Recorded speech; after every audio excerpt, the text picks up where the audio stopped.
अब 1 मिनट रुकिए रुकिए रुकिए। अब मैं जरा आपकी बिरादरी पर आता हूं, क्योंकि आप तो बहुत बड़े लॉयर हैं मुझे मालूम है, लेकिन आपकी बिरादरी पर थोड़ा सवाल करता हूं। न्याय व्यवस्था तो बहुत मजबूत है। आधार पूनावाला तो कोई बैरिस्टर है नहीं, ये तो मानेंगे आप? अच्छा, तो जाहिर है कि आपकी बिरादरी वालों ने उन्हें यह सलाह दी होगी। और कॉर्पोरेट कंपनी का तो लॉ फर्म्स के साथ कॉन्ट्रैक्ट होता है, बड़े बड़े लॉ फर्म्स होते हैं, उसमें एक से एक सीनियर लॉयर, फिर उसके नीचे जूनियर, फिर उसके नीचे जूनियर, फिर उसके नीचे जूनियर, और junior to junior to junior to junior, junior to senior, ये पूरा चेन बना रहता है लॉ फर्म्स। तो ये बड़े लॉ फर्म्स ने इनको सलाह दी होगी कि सर हम ऐसा करते हैं कि इस तरह का हम प्रेयर लगाते हैं कोर्ट में, और कोर्ट हमें जजमेंट दे देगा, और फिर अगर कोई वायलेशन होगा तो कहेंगे कोर्ट का कंटेम्प्ट है, और फिर कोर्ट के कंटेम्प्ट पे तो यूट्यूब फेसबुक सब आ जाएंगे, और फिर पुलिस से भी इनको हरास करेंगे। ऐसी सलाह गई होगी ना? बराबर है, गई होगी। कितना माल दिया होगा वो उनका पर्सनल है, ठीक है, जो भी दे। अंदाजा लगाइए।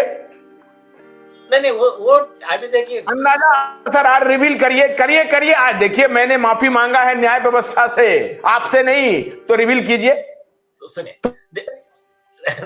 कैसा है बताओ क्या, लॉ में कुछ एडवोकेट ऐसे है कि कोई 50 लाख सिर्फ सलाह का भी लेता है, कोई करोड़ लेता है। तो अभी जैसा एक मैटर में एक दिल्ली के सीनियर काउंसिल ने अंबानी से तो 60 करोड़ रुपए लिया था एक केस लड़ने का। तो वो अपने अपने अलग अलग है, उसमें कोई ऐसा लिमिट नहीं। आपका आवाज नहीं आ रहा, आपका आवाज नहीं आ रहा। नहीं, मैं कह रहा हूं 2-4-5 लाख रुपए तो नहीं ही लिया होगा ना? नहीं, वो तो अभी देखो यार, वो बड़े क्लाइंट है, बड़े वकील है, ठीक। हजारों करोड़ की जिसका एम्पायर है, वो 5 लाख 6 लाख 10 लाख 20 लाख लाख में होता ही नहीं है उनका मामला, करोड़ में होता है। अब आप हमें यह बताइए नीलेश जी, कि ऐसी कौन सी बात है जो आधार पूनावाला को इतनी हिम्मत दे देता है कि वो वकील के इस सलाह को मान लेता है और कहता है कि हाँ हाँ ठीक है जाइए। इसका मतलब है कि आधार पूनावाला को मालूम है कि इस तरह के काम होते हैं जुडिशरी में। मे बी अभी देखिए दोनों चीजें हैं। आपको दिल्ली हाई कोर्ट के जज शमिक मुखर्जी का उदाहरण ले लीजिए आप। उनको सीबीआई ने अरेस्ट किया था, काय के लिए किया था? उनका जो रिमांड हुआ था, पुलिस कस्टडी 13 दिन की दी गई थी। बाद में जब बेल के लिए आए तो दिल्ली हाई कोर्ट ने उनके ही बेल के लिए तो दिल्ली हाई कोर्ट के जज ने ऑर्डर में लिखा कि ये जो जज है, हाई कोर्ट का जज था, ये वुमन एंड वाइन के बदले में ऑर्डर लिखता था। एक केस में 25 लाख या कुछ तो रुपए लिया था ऑर्डर देने के लिए। तो ऐसे काम से ये बिल्कुल हम मना नहीं कर सकते कि जुडिशरी में करप्शन नहीं होता है। जस्टिस रंजन गोगोई का आप अगर, जो फॉर्मर चीफ जस्टिस थे, चीफ जस्टिस ऑफ इंडिया, उनका तो इंटरव्यू है, उनसे सवाल पूछा कि सुप्रीम कोर्ट में करप्ट जजेस है क्या?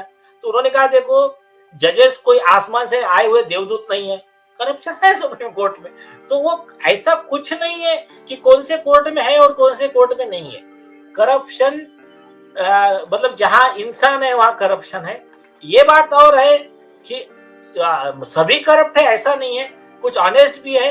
अपने एडवोकेट प्रशांत भूषण जी ने एफिडेविट पे कोर्ट में दिया कि 8 chief justice of India corrupt थे।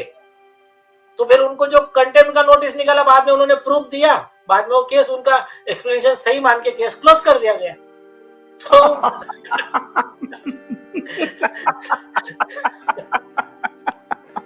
तो बोला कि कंटेम्प्ट ऑफ कोर्ट है, और जब सबूत दिया तो छुप गए।